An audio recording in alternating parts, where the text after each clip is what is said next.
Hello, my fellow MCs, Primo here, and with Blade right around the corner, I know many players, including myself, are looking for the most up-to-date information to be able to optimize their Blade on day one. Today, we are talking about his kit, best light cones, traces, relics, and team comps. So let's sit back, grind some Stellar Jade, and let's talk about it. Imbibiter Lunae, when will our retribution come? Blade's non-enhanced basic attack is your normal run-of-the-mill single target action where he will deal 50% wind damage. Where his utility really shines is in his enhanced basic attack, which, after using your skill, you are able to deal wind damage to an enemy based on the sum of 20% of Blade's attack and 25% of his HP while consuming 10% of his max HP. His skill causes Blade to lose 30% of his max HP on use, but this will have him enter the Hellscape state. When Blade is in the Hellscape state, his damage output increases by 12% and his basic attack is enhanced for 3 turns. Upon use of his skill, if Blade's HP is below the 30% threshold, it will still activate, but his HP will be reduced to 1. A great thing about Blade's use of his skill is that it doesn't end his turn, thus he can still attack the enemy using his enhanced basic attack. However, utilizing his skill doesn't regenerate energy for his ultimate. Therefore, players do need to be mindful that they won't be able to trigger his ultimate at a faster rate than any other DPS character. His ultimate is a pretty standard damage dealing move to enemies. However, what makes it unique is the way the damage is being calculated, taking a mix of his total HP, total attack, and total HP lost during battle. Upon use of his ultimate, Blade's current HP is reduced to 50% of his max HP, and on the targeted enemy, it deals wind damage equal to the sum of 24% of his attack, 60% of his max HP, and 60% of the total HP he has lost in the current battle. His ultimate also deals wind damage to adjacent enemies equal to the sum of 12% of his attack, 30% of his max HP, and 30% of the total HP he has lost in the current battle. Do keep in mind that the amount of HP lost during the current battle is capped at 90% of his max HP and will reset once he uses his ultimate. Blade's talent is what helps him with his survivability, as he will accumulate charges, stacking up to 5 times for each time his HP is lowered, whether self-inflicted or through an enemy attack. Each stack will last for 3 turns, and once he is able to reach 5 stacks, he immediately uses a follow-up attack, dealing wind damage amounting to 22% of his attack, plus 55% of his max HP. After his follow-up attack, Blade's HP is restored by 25% of his max HP. Ideally, you'll want Blade to be attacked to gain stacks for his talent, but not enough to kill him before he can utilize his charges. Players will have to find a balance between gaining stacks and being able to have general survivability to utilize his enhanced basic attack and skill. Blade's technique is straightforward and similar to his overall kit, where he will attack an enemy, and upon entering combat, he will deal wind damage equal to 40% of his max HP at the cost of 20%. Overall, Blade's kit provides major damage, but at the cost of survivability. In my eyes, he's a very high-risk, high-reward unit, and I think by utilizing the right team comps, he can be a great addition to your account. Imbibiter Lunae, when will our retribution come? Blade's best-in-slot Lightcone will be his own, the Unreachable Side, which will be an amazing stat stick of crit rate and max HP, while also having a secondary passive of increased damage when being attacked or having a reduction in HP. More specifically, at R1, you are looking at a crit rate and HP increase of 18% while having a damage percent increase of 24%. If you are a weapon banner warper, I would definitely recommend this Lightcone, as not only is this a great Lightcone for Blade, but a very good one for Clara as well, since she wants to be consistently attacked by enemies to utilize Varrock's counterattack. Another 5-star Lightcone I would recommend is Clara's Lightcone, something irreplaceable, which will provide an attack boost as well as damage boost when attacked by an enemy. At the same time, it will also restore Blade's HP up to 8% of the wearer's attack for a single turn. This Lightcone, although not his signature, syncs very well with this kit. The 4-star and F2P options I would recommend for Blade are Nowhere to Run, A Secret Vow, and On the Fall of an Eon. Nowhere to Run is probably his best 4-star Lightcone, and I would say is probably my third choice for his Lightcone, behind the Unreachable Side and something irreplaceable. However, it is worth noting that this is a nameless honor Lightcone, so it is stuck behind a paywall, But the reason why this Lightcone is great on Blade is because of the attack stat stick it gives him, as well as the decent HP restoration upon defeating an enemy. With Blade more than likely being your main DPS, you'll almost always be proccing the HP restoration passive.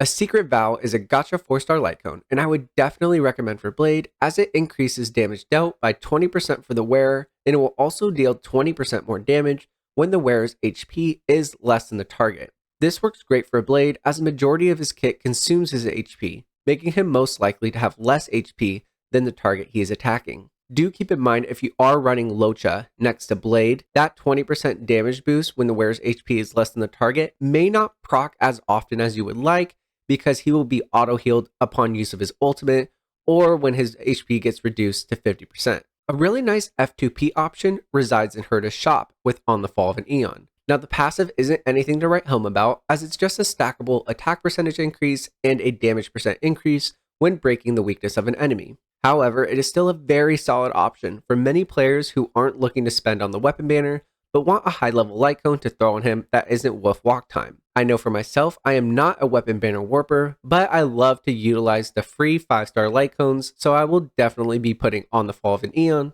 on my own Blade. Imbibitor Lunae. When will our retribution come? Based on Blade's kit, it is my recommendation that you level his traces in the following order.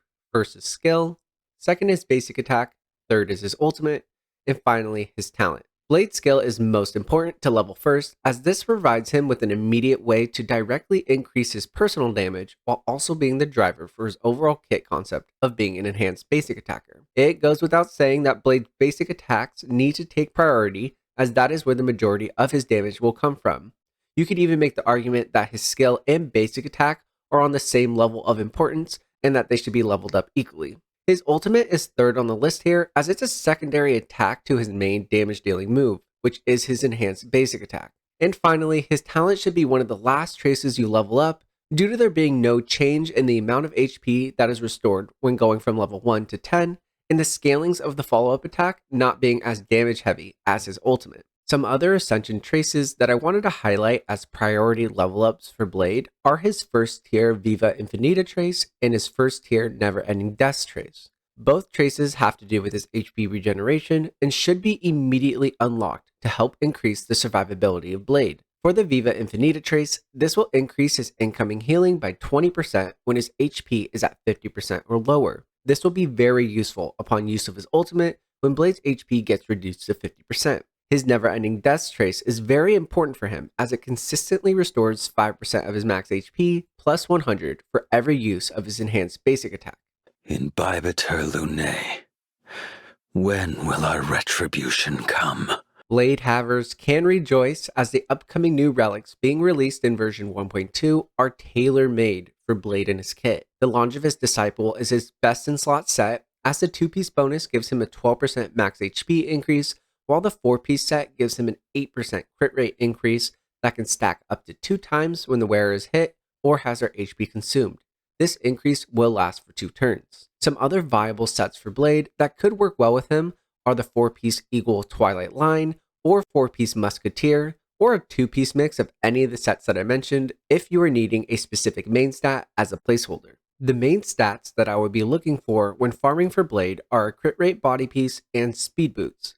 The reason why I would run speed boots on Blade over HP percent is based on trying to get 2 actions in 1 turn. Since Blade has a baseline speed of 97, having 25 speed on his gold boots will get him to that 120 plus mark, which will help him outspeed some elite enemies, as well as get 2 actions in 1 turn. However, there is an instance where you wouldn't want speed boots on Blade, and that is if you're running Bronya as a support. But be aware that depending on your team comp, you will want his speed to fluctuate based on your ally speed stats.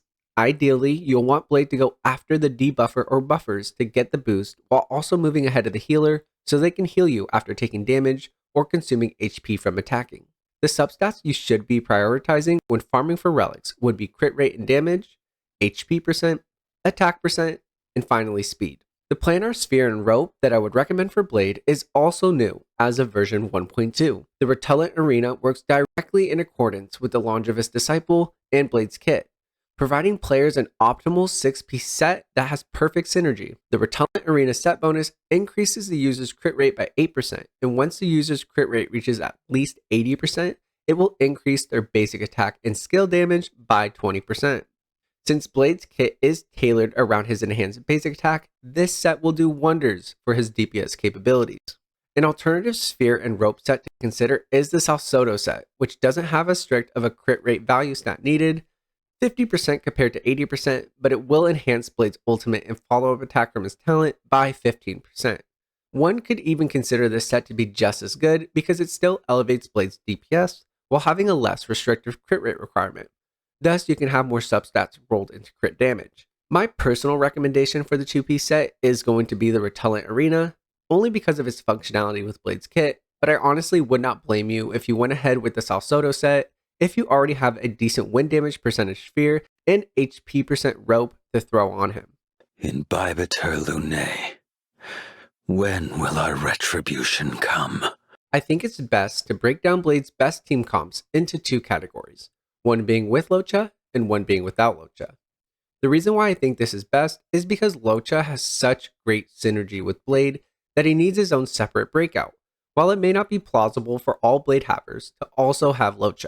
The reason why Locha works great with Blade is his auto healing, whether it's through his automatic heal when HP is reduced to or below 50%, or when his talent, Cycle of Life, is active, which would help restore Blade's HP when either him or an ally attacks. It's the perfect contrast to Blade's HP consumption and will give Blade and Locha owners much reprieve when running the two of them together. Because of Locha, you can probably get away with not having a preservation unit on your team, so I would recommend your mix of 2 supports who can buff Blade or debuff his enemies. Units like Pila, Tingyun, Yukong, Welt, Bronya, and Asta come to mind when mix and matching supports for Blade. Because Blade and Locha aren't skill point hungry, my personal recommendation would be to run Bronya and Yukong, as they will want to constantly use their skills to advance forward and buff Blade's damage. If you don't have Bronya, you can always go to Tingyun as a 4-star option, and it'll give you more weakness coverage. For teams without Locha, I believe it would be best to run a shielder as well as a healer to be able to maximize Blade's survivability. For F2P players, that would entail pairing Natasha and Fire MC together, and for those fortunate or unfortunate enough to pull Japard or Bailu, switching between the 4 of them is also an option. Because of the extra preservation unit to counteract the reduction in HP from Blade's kit, you'll lose out on 1 flex unit, thus your potential for damage also decreases. Another thing to consider when running a shielder with Blade is that his talent won't be procced if he takes damage with a shield. His talent will only gain stacks of charge when he attacks the enemy, elongating the process of accumulating 5 stacks. But overall, this team style is more of a traditional team composition when you break it down, and is the standard for hypercarry teams in general. To summarize, you would be looking at 1 preservation, 1 healer, 1 flex, and Blade to round out your team that is Locha-less. Overall, a Locha and Blade haver will enjoy the benefits of Blade much more in comparison to somebody who doesn't, but that isn't to say that he doesn't work on a standard team without Locha. There's just a little more planning that goes into his team compositions and trading off some damage for overall survivability. I personally would still recommend non-Locha owners to go in for Blade, as he still serves as a solid DPS option.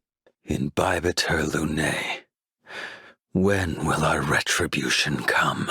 This will end our pre-release build and guide video on Blade.